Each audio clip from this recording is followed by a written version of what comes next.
A very good day to you out there, and welcome to your enlightenment program, the economy and inside agriculture. And we have a focus on cashew production and cashew matters. I am Ile Emeje.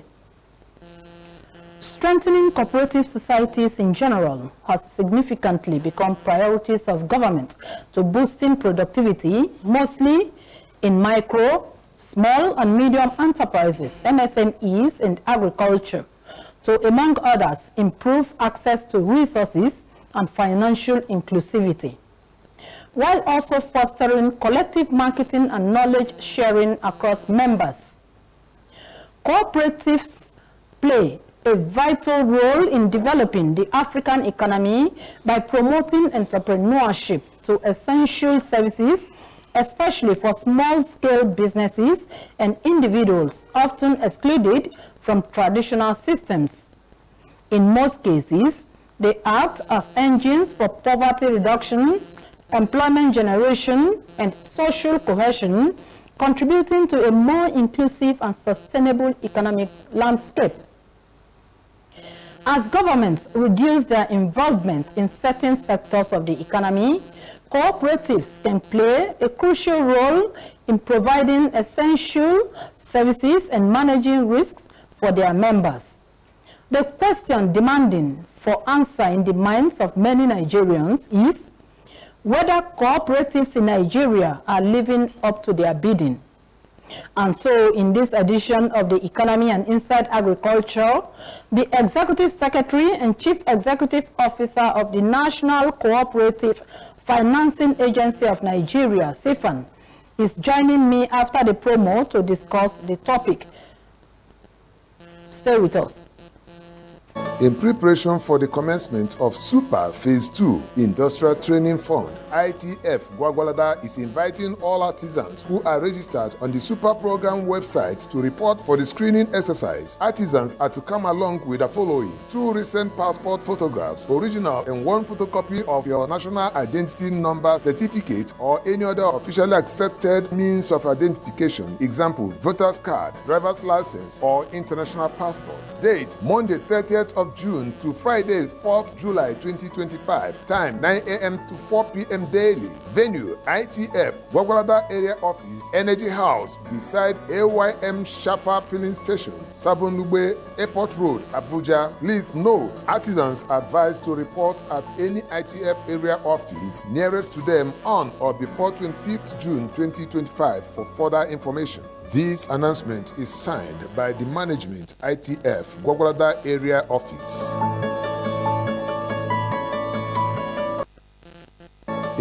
In preparation for the commencement of Super Phase 2 Industrial Training Fund, ITF Gwagwalada is inviting all artisans who are registered on the Super Program website to report for the screening exercise. Artisans are to come along with the following: 2 recent passport photographs, original and 1 photocopy of your national identity number certificate or any other officially accepted means of identification, example, voter's card, driver's license, or international passport. Date, Monday 30th of June to Friday 4th July 2025. Time, 9 a.m. to 4 p.m. daily. Venue, ITF Gwagwalada Area Office, Energy House, beside AYM Shafa Filling Station, Sabonlugbe, Airport Road, Abuja. Please note, artisans are addressed to them on or before 25th June 2025 for further information. This announcement is signed by the So glad to have you join us in this interesting edition of your enlightenment program,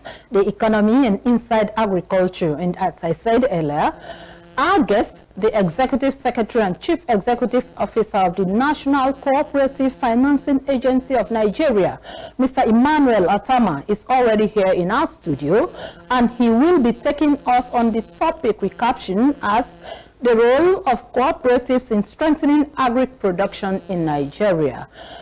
Mr. Atama, you're welcome to the program. Thank you very much. It's my pleasure to be here. Thank you. For the benefits of our audience and those people that are following us on this program now, what is a cooperative society? Yes, cooperative in the local parlance. Every tribe has a name for it. Okay. Some call it adache, some call it esusu, but the Englishman call it cooperative. Yeah. It is a coming together of people to pool resources together as well as their expertise for the purpose of providing services to themselves. That is cooperative. Okay. Someone who also wants to know, why should I register as a cooperative member? What are the contributions of cooperatives to national development in Africa and in specific Nigeria? Cooperative has been doing a lot and will continue to be doing a lot within the economy. Cooperative today, if you go to government office, you go to the mosques, you go to churches, you go to markets, you go to the garage, you go to groups, association, professional bodies. And villages. All of them today have cooperative. It has become like inevitable for people because people want to put their destiny in their hands. Okay. I'm going to tell people that government is expected to provide us certain products and services. The private sector also is supposed to do same as a business. But you see that citizens continue to complain that the services from government and private sector are not meeting their expectation. And for that reason, they ask themselves question, are we not the one working for government? Are we not the one working for the private sector person? Why can't we come together, pool our resources together, and do things in the way we feel that it is good enough for us? That is the emergence of cooperative. Okay. And when cooperative is put together, the next thing it will do is to be of service to their members. So cooperative is very, very important. It's very, very crucial to human existence because it helps people to unify, it helps people to socialize, and also help people to meet their aspirations in life. Okay. Just like you mentioned earlier about how different tribes, different languages, different people from different regions call cooperative. You said that it has its own local names. Yes. Some of them call it Osusu, some call it Ajo, some Adache. call Adache, and the rest of them. All these associations or cooperatives are aiming towards a simple or a collective goal to benefit the members and also to improve the general well-being of the economy. Now, the CFAN, which you are the executive secretary, was established to achieve a specific objective or purpose. What can you tell us you have achieved with reference to your objectives or goals over the years? Right from its inception, Yeah. it has been providing access to financing opportunities for cooperatives. And at the moment, we have achieved much on inclusion. Okay. Inclusion in the sense that the National Cooperative Financing Agency of Nigeria is part and parcel of the National Financial Inclusion Strategy for Nigeria. Okay. We have worked with the Central Bank and other regulatory organizations with a view to promoting inclusion. So at the moment, one of our biggest achievements is the strategy that we have put in place for inclusion for all cooperative members in Nigeria, which we refer to as the Cooperative Inclusive Strategy. And what we have done there is that we believe that the chunk of our people are in the informal sector. Yeah. And these people do not have access to good things of life. So through the cooperative instrumentality, they now have access to finance. They have access to healthcare. They have access to pension, access to housing, access to renewable energy, education finance, and then the ultimate access to agriculture inputs and markets using the credit facility model to make sure that even farmers feel secured, social-wise, economic-wise, and they stay on the business of farming and make life out of it. Okay.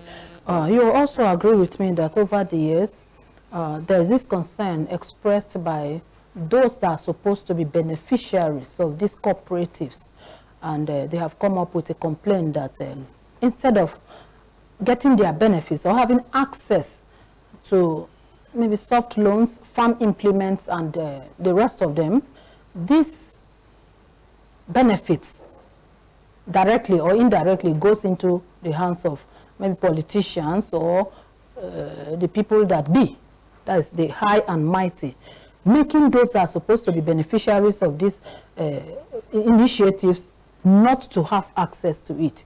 What have you done in this perspective? Thank you very much. And the issue is that cooperatives are not set up basically to be chasing external support. Cooperative, first of all, look inward, in the sense that once a cooperative is set up, the first thing to do is to receive shareholding from their members. Okay. All cooperative members will subscribe to the shares of the cooperative, which will give them the resources to stabilize that entity called the cooperative society. Having done that, the next thing they do is that they do regular contributions within themselves. And according to the Act, the Cooperative Act 2004, Cap 98, laws of the Federal Republic of Nigeria, the cooperative is set up so that it will provide access to those things for their members. So after 6 months of consistent contribution, such members have access to loan, either double or triple of what they have saved. Going out looking for support from government or other development partners agencies is secondary. As a matter of fact, it's a taboo for a cooperative to be principally set up to be looking for support. Because like I said earlier, the members of the cooperative are people that are doing one economic activity or the other. So they have resources of their own. First of all, they put it together. It is when there is a gap, when those resources cannot meet their needs, then they now approach external sources to get support.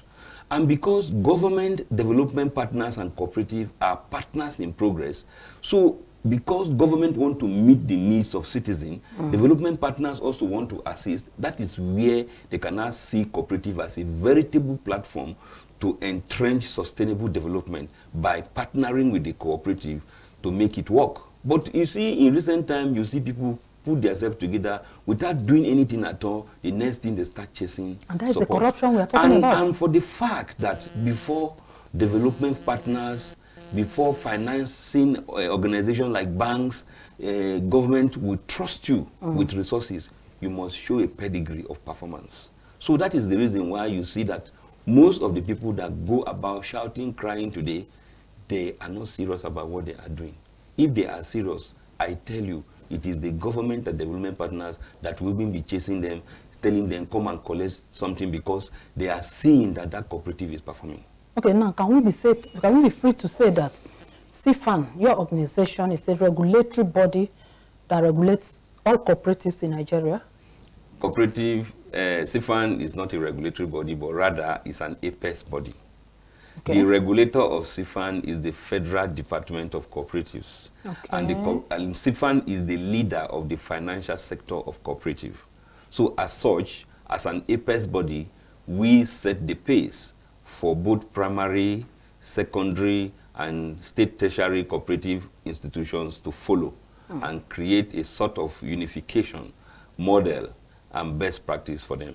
In terms of corruptive practices, just like we mentioned now, some people will just gather some members of their family or their office or their church members or mosque members, as the case may be, in the name of cooperative. Meanwhile, they are there to look for aids or grants from international authorities or agencies, as the case may be, to support them. What is CFAN, or the regulatory authority of cooperatives, doing to ensure that you will stem down these activities? As a matter of fact, people are aware And we've been telling them right from when the cooperative is bettered that you are not to chase support. At a point, we have to call in the head of financial inclusion at the central bank in one of our international cooperative day celebration, who made it very clear to them that grants are not by the roadside. Honestly. Grants are given majorly to achievers. Achievers. Those who have attained certain height as a way of encouraging them. It's a known fact that you could have like a startup grant, but it's very rare. So you see this category of persons that are chasing support just at the start of their activity are people that are gullible. And because they are gullible, they succumb to every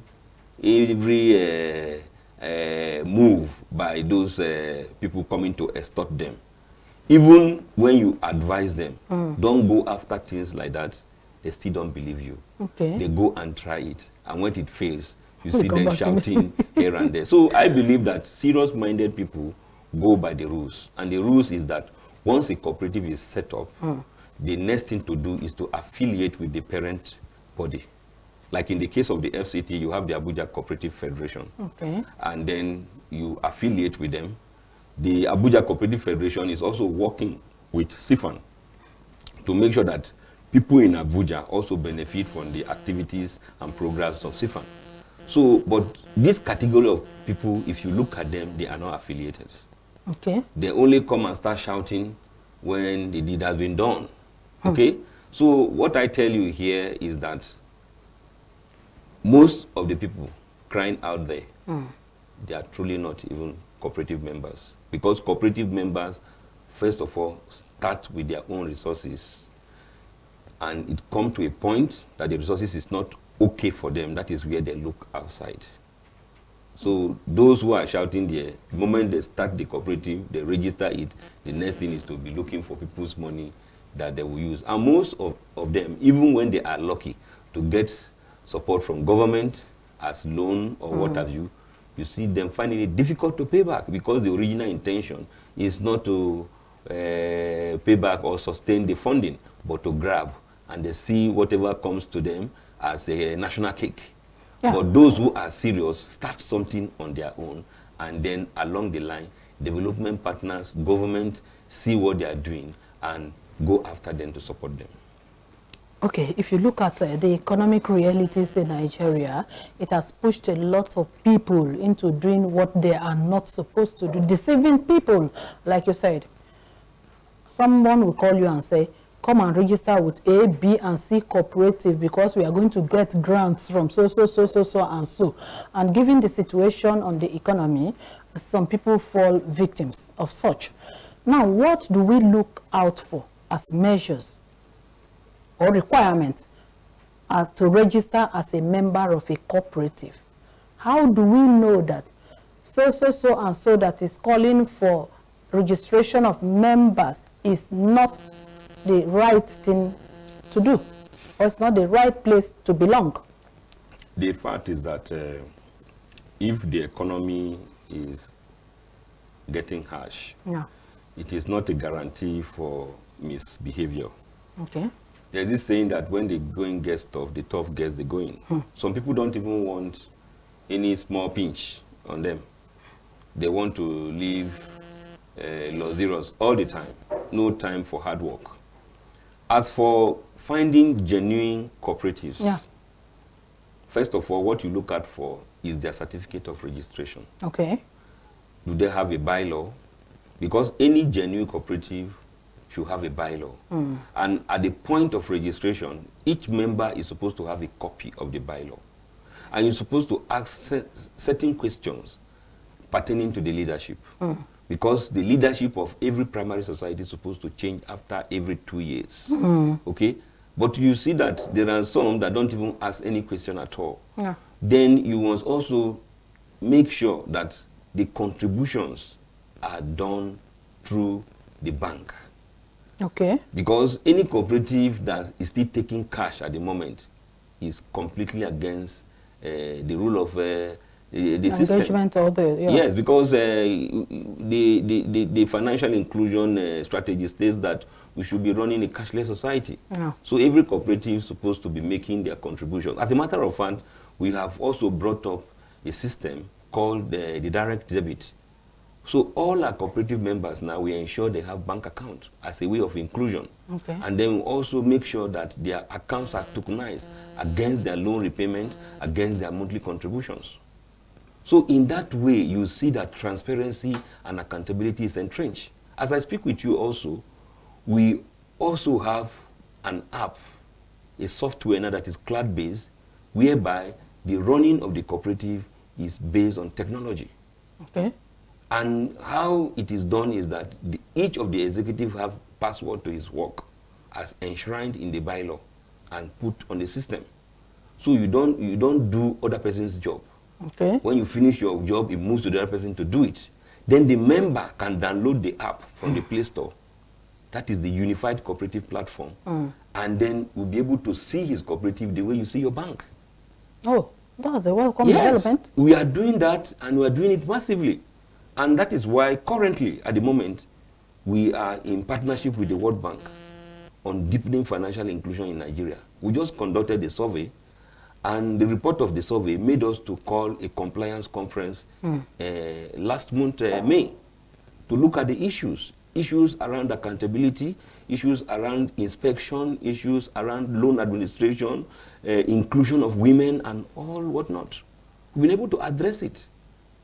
And so, as we are celebrating the International Day of Cooperatives, coming in a couple of days from now, on the 5th of July, we hope to also celebrate the achievement we have attained over time, especially as it pertains to issues of technology, issues of inclusion. As a matter of fact, we already have a cooperative development fund in place. Okay. Because sustaining the single-digit lending is an issue. You know the rate at which the banks are lending now, from 30 upward. I was coming to that. But cooperatives are still lending at single digits. Okay. So to sustain this single-digit lending, to create affordability and accessibility for our members, we must have our own fund in place, which commences effectively at the end of the month of May. Okay. So what I'm trying to tell you in essence is that people have to watch very well. And people have to be committed to any cooperative they belong. And they must go by the rules, because cooperative is like a computer system. What you put in is what determines what you will get. There are no hard and fast rules about it. Okay. People have to open their eyes to different cooperatives. You have to know and be sure that these cooperatives called beckoning upon you should be registered, and it should be the one that is under regulation of the authority. We'll take a quick break now and we'll be back. Stay with us.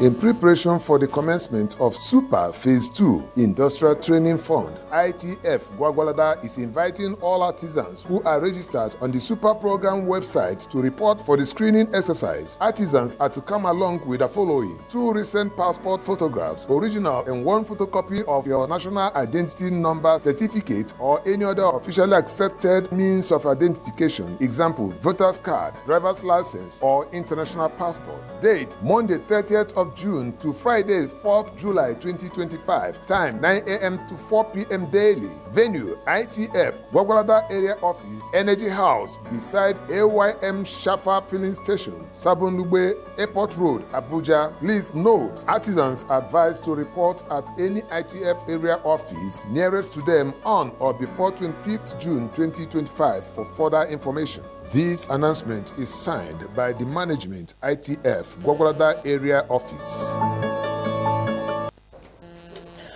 Thank you for being there with us on the program. And our guest, the Executive Secretary and Chief Executive Officer, the National Cooperative Financing Agency of Nigeria, CFAN, Mr. Emmanuel Atama, is still here in the studio, and he is here to discuss the topic we caption as the role of cooperative in economic development, particularly in the productivity of agricultural products. Sir, before we went on the break, we were trying to look at how people should be cautious, should be watchful when going to register with any cooperative society, whether it is on MSMEs or in the agricultural sector and the likes. Now, early in the week, the National Security Advisor and Chief of Defense Staff posited that hunger and poverty are the two major causes of insecurity in the country. How do you agree in relation to the establishment of cooperative societies in the agric sector? Thank you very much. You know, I made mention of the fact that under the cooperative inclusive strategy, we have an item. One of our strategy is to eliminate extreme hunger and poverty in tandem with the SDG 1. And how did we intend to do that? We are doing it through a credit facility. Credit facility? Yes. If you go around ministries and departments today, most of our cooperatives have what we call the cooperative shop, where the members can pick food in a bouquet, food items. We started with 60,000. Now we are running up to about 150,000 above, depending on your capacity to pay. And then ask you to pay back in 3 months. So what it means is that you must not have money before you eat.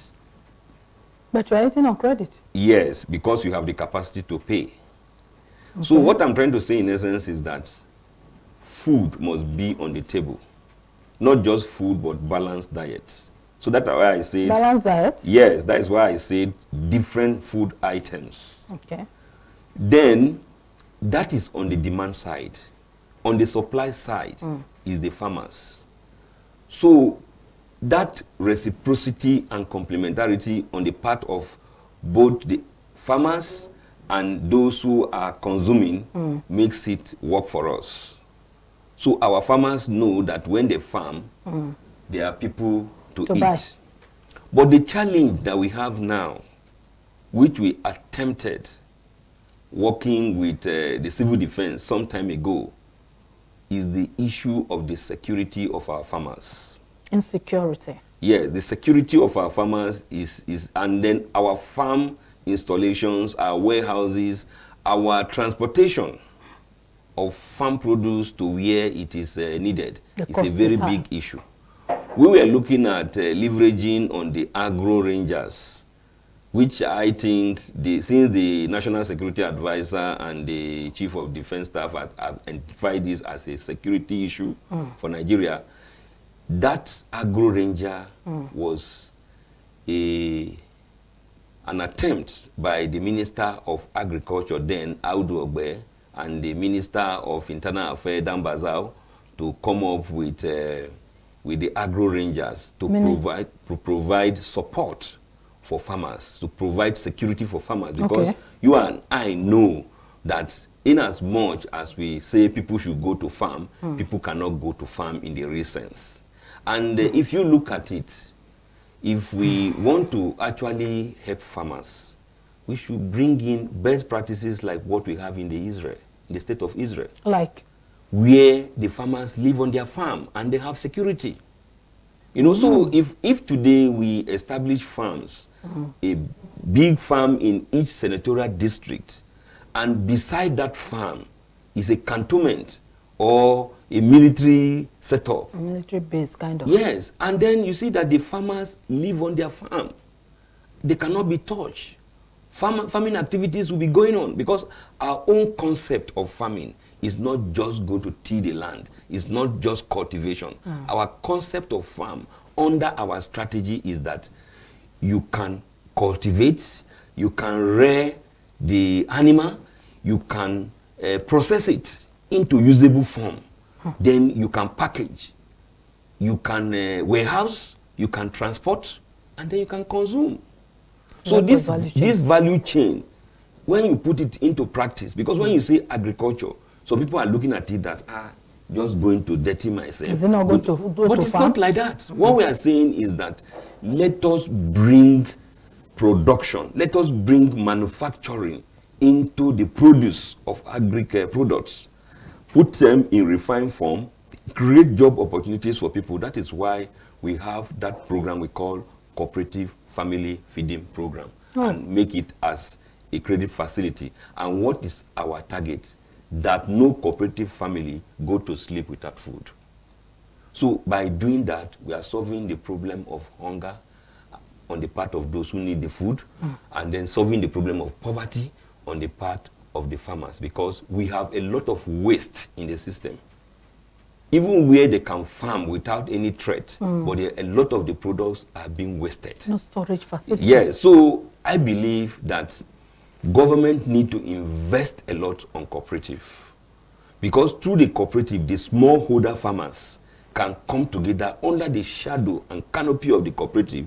Their potentials can be harnessed, and then you now see that the issues around people, a lot of people complaining here and there, will be reduced.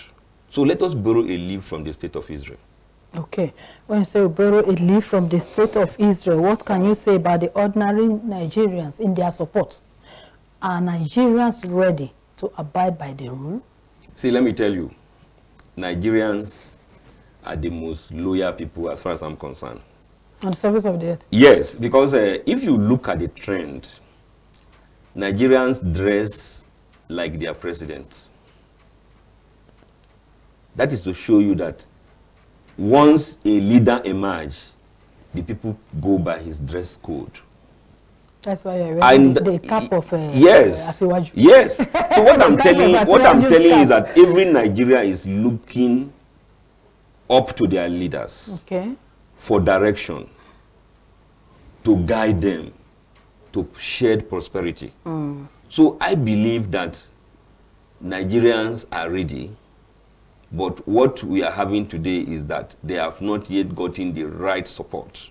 I used to say that people farm on television, they farm on radio, they farm at seminars and workshops, but they don't farm on the ground.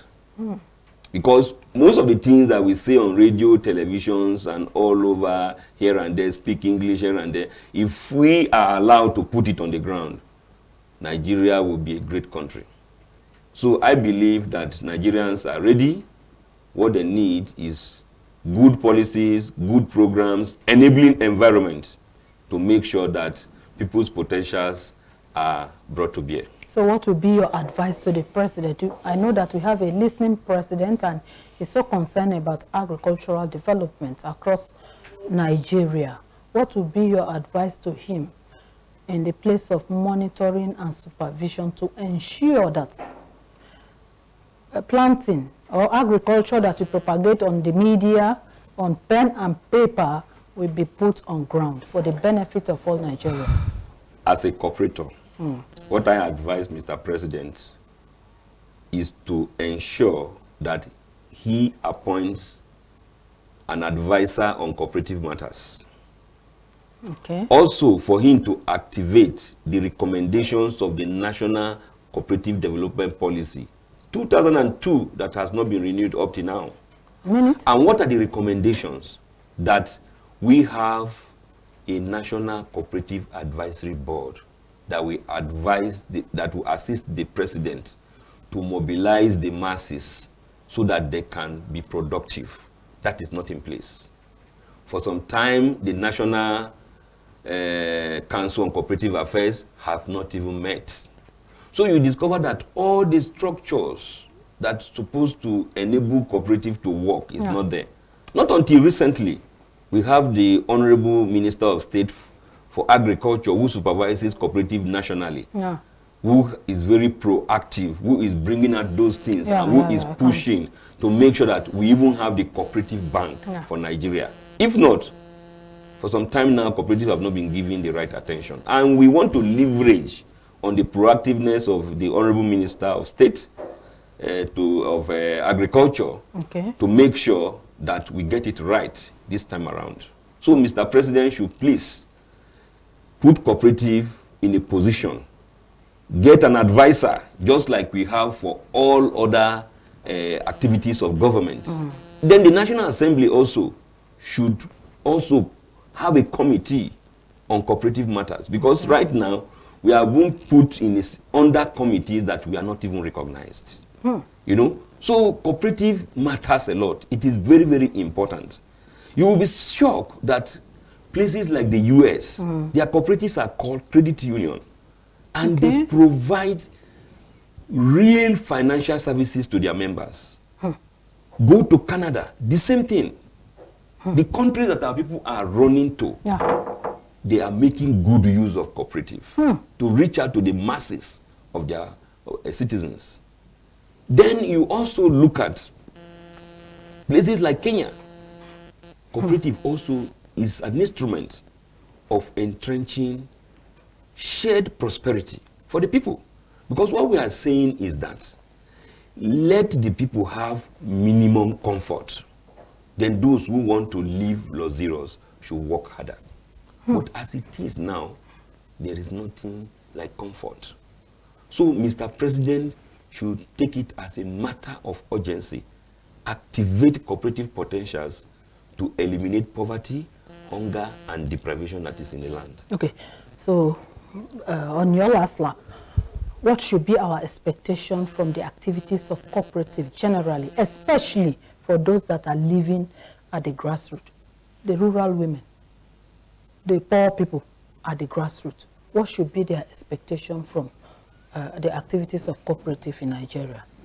Their expectation should be on enhanced inclusivity. Okay. To see that we reach out to them. As a matter of fact, our target in inclusion is to ensure that no one is left behind. Okay. So what we assure our people, we assure Nigeria as our country, is that cooperative will do its best to promote shared prosperity.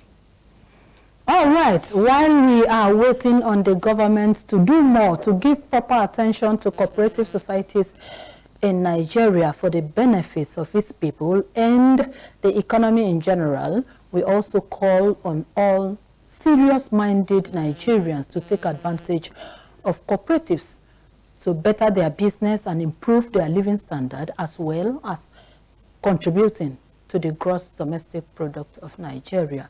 And that is the opinion of my guest. And with that, we have come to the end of today's enlightenment program on the economy and inside agriculture. The guest we have been speaking with is the Executive Secretary and the Chief Executive Officer of the National Cooperative Financing Agency of Nigeria, CFAN, Mr. Emmanuel Atama. Mr. Atama, I want to thank you for finding time to be on today's program. I really appreciate this opportunity. All right. And to you out there, our esteemed audience, we want to sincerely appreciate you for branching off on today's enlightenment program. I am Ile Emeje saying, stay with us for more programs.